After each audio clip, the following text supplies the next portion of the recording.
All right. Hello. My name is Jessica Palmer, and I'm with West Music. And today I have the excellent fortune to speak with our Judy Pine Award winner, Cammie Harris. Cammie, thank you so much for joining us today. All right. So, what were some of the things that made your first year a success, or what are some things that you have been really proud of accomplishing this year? One of the biggest things I think was being able to establish a choir elective, especially because of, Prop 28 funding has allowed us to open up different kinds of electives like mariachi or, jazz band or any of those things. So I actually got a choir elective because I'm a voice person.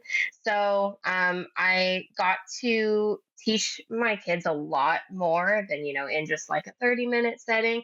It is like 40, 45 minutes, but I do see them every single day. And it's been great, doing more than just like, yeah, I teach them how to sing. They sing in two part, all of that fun stuff, but also like analyzing text and analyzing a song's message, or, we do a lot of stuff for musicals. So I tend to like have a presentation ready, just like, hey, we're going to sit down for the first like 10, 15 minutes of class because we're going to talk about the songs that you're singing. So I basically play the video with, the song that's going on. And I'm like, okay, what do you see is happening here? Like, how does that relate to what you'll be singing? And then how can you emulate that when you're performing? So I've been able to do a lot of that, and that has been super helpful in like getting students like really into it.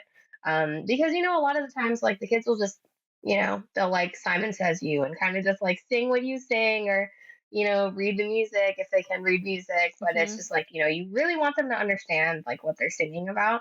So that has been like probably like my biggest success of this year, is getting them to enjoy being in choir and like understand it. And now, like I have students who are like, I know we're only in junior high, but is it possible to audition for CASMEC, or is it possible to, do county choir or district choir? Like, is there anything? So I did also at my primary site, we didn't have a choir elective, unfortunately, just because of the class times and everything kind of got messed up with that, because we do have multiple teachers. But um I did, have, my 30-minute choir ensembles and band ensembles and everything.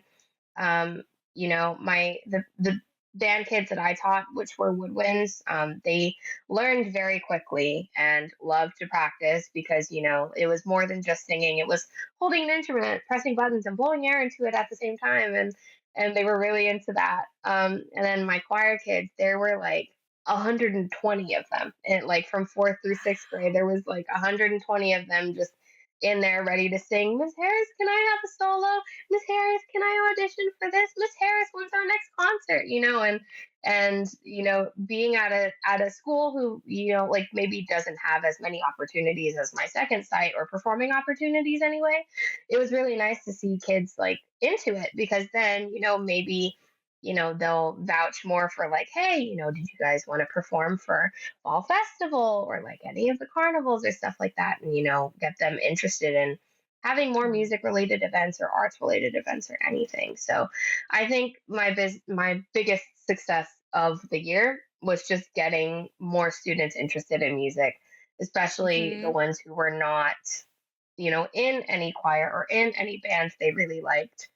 Producing music, we use a lot of like music making software, or like I said, the lessons Mhm. are really fun to make, and I think the students were really into it too. A couple of things I did were like comparing how music affects movies or music in video games and stuff like that, and they got to make their own and like add it to a scene of a show or a movie or anything, and it was really awesome. So yeah, I think just getting the kids really interested in music, and allowing them to like understand why it's relevant to their education, and it can be just as important as anything else that they're learning. Yeah. It's that engagement thing that we were talking about earlier. Yes, What a for huge sure. accomplishment to just get more kids excited to be in a music class. I think Right. that's huge. I'd love for you to talk a little bit about the challenges too. I think that there's a lot going on in that first year of teaching. And I think the more we talk about it with each other and share that you're not alone in the challenges you're facing is great. So, what were some of those challenges in your first year? Yes. So I think the first one I'll kind of go back to, it was very much classroom management. Yeah. Yeah. That one is it was difficult and it was a challenge, and I think that's something that a lot more people need to admit, even if they're a veteran teacher, or if they're in admin or anything like that. Like, I think we all need to acknowledge, especially with how the world is changing and what students know now versus what we did 20 years ago. I think it's important to see those changes and understand how to um, balance that with, like, actually, hey, we're in a classroom, we can crack jokes and we can, like, I can turn this into a lesson, but at the same time, like, we need to be present, we need to be here.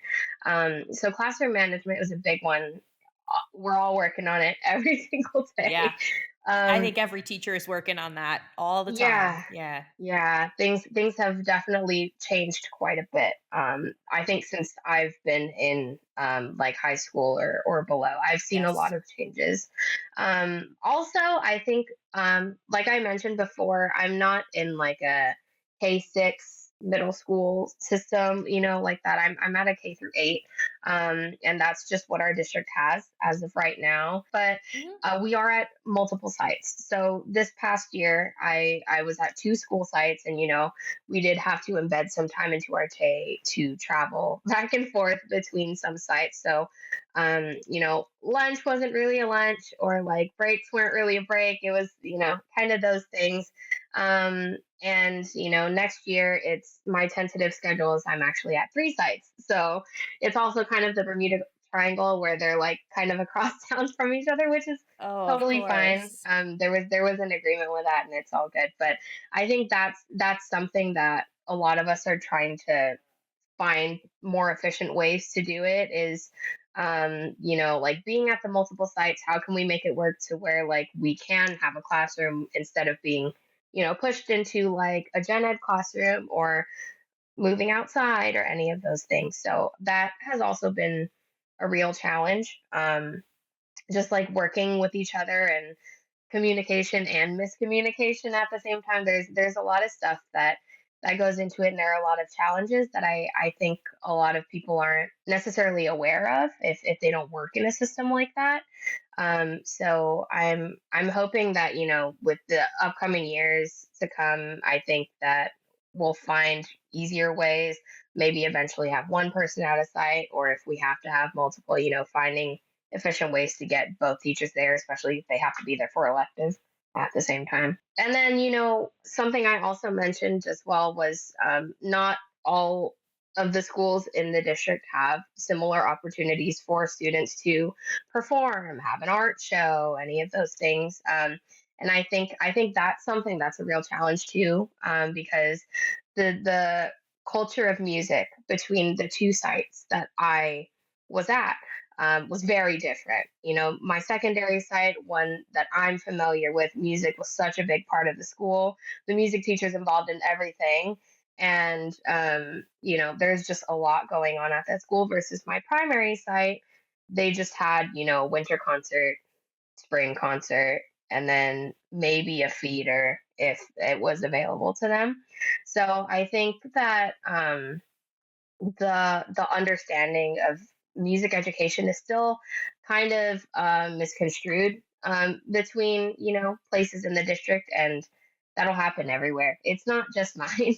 But Yeah. Yes. yeah, I think that that was probably my biggest challenge. Driving between sites is fine. Classroom management, you'll get the hang of it, and but I think having the time to, like, continuously have to like, vouch for why something is important, or why, like, music can be just as important as math, or can be just as important as ELA.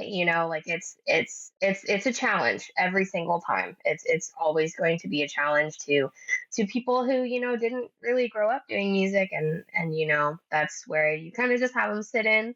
Hey, come check out what we're doing, and see the kids have fun in here, and they remember it. and they come back next week, Miss Harris, are we going to go back on our devices and make music? Like that's the stuff that's really worth it, because then the teachers see it too, the admins see it, and it's great. So that's the biggest challenge everywhere. Yeah, that the advocacy, you're right. It's something that as music teachers we have to think about a lot, and that not Hmm. teachers in other areas don't maybe have to think about it as much. And I Hmm. think you're going about it the right way by getting your students involved and inviting people inviting people in to say, "Hey, look what we're doing. See what we're up Yes. to. Join us. Make music with us." You're on the right track. So keep going, keep advocating for your Hmm. students to learn. You're Yes, doing for sure. great. So, lessons learned, successes. What are you looking forward to going into year two? Oh man, honestly, like this is so cheesy to say, but I'm just looking forward to seeing the kids again. Oh, And yeah. I'll be at two new sites, and then my main one is actually going to be, the one that I went to. So I'll be seeing the kids that I worked with this year a lot, and I'm looking forward to, at that school we do a musical for the junior high kids. They get to be in it. Choir and band students are required to be in it, which some of them will be like, "Sarah, I'm too cool for this." But it's always fun because they get really into it at the end of the day, and I'm just so excited to you know teach again, see the kids again, have fun. um and I worry about all the struggles later. Honestly, I'm so excited for that, and being able to get them to do more things, because me and the person taking my former elementary teacher's place, like, we have so many ideas. We went to that elementary school and high school together, and we have so many plans for what's coming up. Like, yeah, we're going to have a musical, but, like, are we going to do live music next year, or are we going to rent costumes, are we going to buy costumes? Like, there's a whole bunch of stuff that we were talking about, like, right before school ended, because I was like, I need to get this done now because I'm way too excited. So yeah, I'm excited for all of that, singing and dancing and looking like a fool with the Yeah. kids.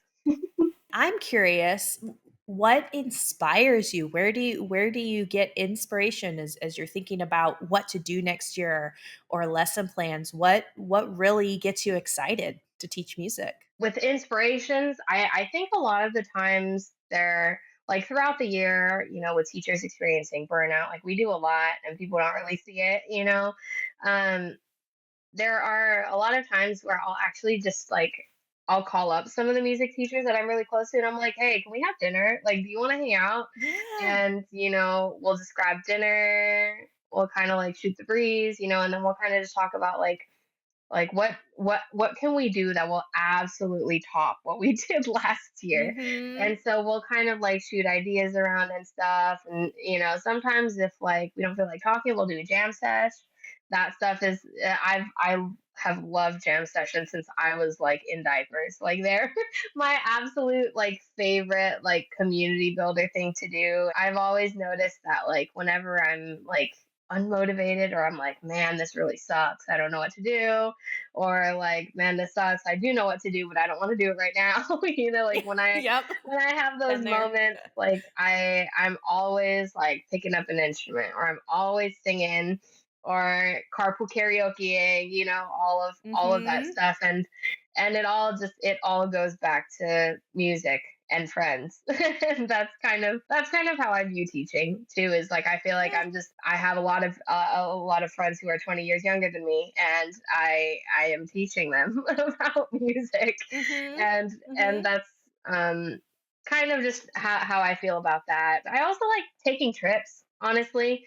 Like, I did have a lesson, not me bragging, but I did have a lesson where I taught about how music compares to still art, like portraits and, like, Ooh, landscape yes. images and Yeah. stuff, and how it can, like, enhance those things. And though I don't, like, compose music or anything like that, I wish I had the brain power to do that, and I have some very talented friends who do, but I don't. Yeah. Sometimes, I travel on a solo trip or with friends or family, and I need to, like, see what's outside. Like, I need to see other places. I need to see scenery. I need to go on a hike. I need to see like different stores and, make my wallet cry. And, maybe then, I'll feel something after being refreshed and stuff. And a lot of times when I, am outside and I see things that are happening, or I'm a very big observer, if you couldn't tell. Like, Mm, I'm a people watcher. I just sit yeah. outside and do absolutely nothing, and that also just helps me like empty the brain and then refill it with ideas too. And Mhm. a lot of them are music related. That's just kind of how it works. So We have to rest. Like, rest has to be part of our life in order to yes. stay inspired and to keep moving forward. You've Hmm. talked kind of about travel and spending time outside and spending time with friends. What else do you do to really keep that work life balance Yeah. balanced for you? So those are like my main things, but I will also say when I first started, same thing as I was very ambitious. I was like, I am Mhm. going to knock this thing out of the park, and I'm not gonna have burnout, and I'm gonna do all of these things. And it happened. And It happens. you Yeah. kind of live and you learn it. It was a very hard lesson that I had to learn, just because I was like working my days from like 7 in the morning to like 10 p.m. because I was like, man, like I gotta grade these things, and then I got a lesson plan, and then I gotta make sure my kids get all their questions answered, because they have access to our emails and Microsoft Teams and stuff. Mhm. So they like message you at all odd hours of the night. And I realized that I was like, after like a few months of doing all of that, I was like, man, I am really tired, or like I don't feel the ideas coming out right now, and I don't know what to do about that. And it was because I had like everyone screaming at me like, Cameron, you need to you need to calm down. You got to rest. Mhm. So it was a very hard lesson to learn, and I just had to get advice during like breaks. I would bother people on breaks, and I'm like, I'm so sorry, but like, what do I do? Because I'm finding myself working right now, and it's like fall Mhm. break. And they were just like, just don't do it right now. Like, I know that you feel like you have to do it right now, but like, the grades, they'll be out. They'll get out, because you will get them out, but you don't need to do it on Saturday at 10 in the morning. And I'm like, I No, you know, don't. So it was a very hard lesson in the beginning. And Mhm. I've had to um talk to a lot of people about it, go to therapy and talk to parents, talk to family. And it was a very hard lesson. But now I work the work hours, I go home, do a little bit more, and then I like clock out, just because it's not going to benefit me or the students or my coworkers or my admin or anyone if I'm like Mm-mm. irritable, or like, yeah, my work Right, is or done, but I am yeah, not a pleasant person to be around right now. we live in this very digital, very connected world, and I Yes. think as teachers and, I work in an office job now, but the emails on my phone, and it's so easy to, like, leave the office, but still be working in your brain or working on your phone, and Yes. I think we all have to prioritize, like, work hours are done now, and this is my time for me to Yes. take care of myself and my friends and my family. So I'm sorry that you had, like, a moment that it all kind of came to Yeah. fruition, but I'm really glad to hear you're finding a better balance now. That's wonderful. It's been great, because now there's still the effects of the burnout and everything. Like, I'll still like Sure. fall asleep for a million hours, but like, I am now once again a pleasant person to be around. And Ah, I think a lot of it comes with too, like, I have to take advantage of my time while I'm at work yes. too, like at school. So if there's a time where a class forgets to come in, or I don't have an ensemble that day, or I have a short day and everything is modified, like, I can just do the extra planning then before I go home, Yeah. and just plan ahead, or at least get a gist of an idea of what I'm going to do, Mhm. rather than like stress about it Sunday night right before like I have to teach again. and Mhm. and there are a lot of outside factors too that kind of forced me to like live my life outside of work. I did recently lose my dog. on like in the middle of May, like right before work ended. And that was really hard because he was like sick, and there would be sometimes where I would have to call out, which was probably necessary for me anyway. But there would be times where I would have to call out because he was Sure. sick or like was experiencing something, and I'd have to take him. So though I, like we're all sad when we lose our furry friends and just any part of Of family, but course. there were blessings with that too because he forced me to live my life and just Mhm. didn't allow me to like work 24/7 at school. So Yeah. that was also like a really big thing where I was like, yeah, I need to be home when I'm home and not Yeah. like on Yeah, my phone or on my work device. you have to know when to, like, press pause and say, "My job is important, and there's this other thing going on right now that's gonna take precedence." Yes, for Yep. sure. So I will take Yes. that into account next year. Yeah, for sure, for sure. So, I we should talk a little bit about the Judy Pine Award since that is kind of what brings us here today. So, you mentioned that one of your mentors really encouraged you to apply. Can you tell us about the process and what that application was like? What were some of the criteria that you were bringing into your application? Yeah, so it was kind of just like an email that I saw. Because like I said, I talk to him a lot. Where I call him Music Dad number two because he's like like him and Mr. Brady, they're like my dad. So I'm like, you guys are my music Yeah. dads. You're hi dad. Mhm. So he reaches out to me a lot about like different opportunities that he thinks I should go for because he knows that I won't go for them myself. So he's like, hey, like there's this thing. And you could get recognized for it because I know that like you deserve it. So I looked at the email and it was about this award, and I was like, oh, I don't know if I should apply for it. And he was like, well, just do it anyway. It's fine. And Yeah. so I applied for it, and I had to really like think like really hard about what I was doing in my classroom that would make me stand out. And like applying for the award, it was like November or something, and I was like, this is like my third month officially teaching in the classroom. Like Mhm. there are students with or like people who have like student teaching experience, and there are people like I think it said like emerging educators. So it was like years 1 to 5. And so I Yeah. was like, okay, Yes. like I need to try to find a way to stand out. So I, talked about some of the lessons that I was doing with like boomwhackers or like getting students up and dancing and, just being really honest about like how I was trying to engage students, even if it didn't like always work. It was something that, would show that, in the classroom, like we're having a lot of fun and we're learning. It's okay for students to Mhm. make mistakes because they see me acting goofy and messing up and tripping and falling all the time. Like that's just a normal occurrence in the classroom. Yeah. And so it's really been a crazy ride with teaching and that award. And so I was just, very honest about like, this is what I'm doing in my classroom. And, it might not always be effective, but it's something that the kids really enjoy.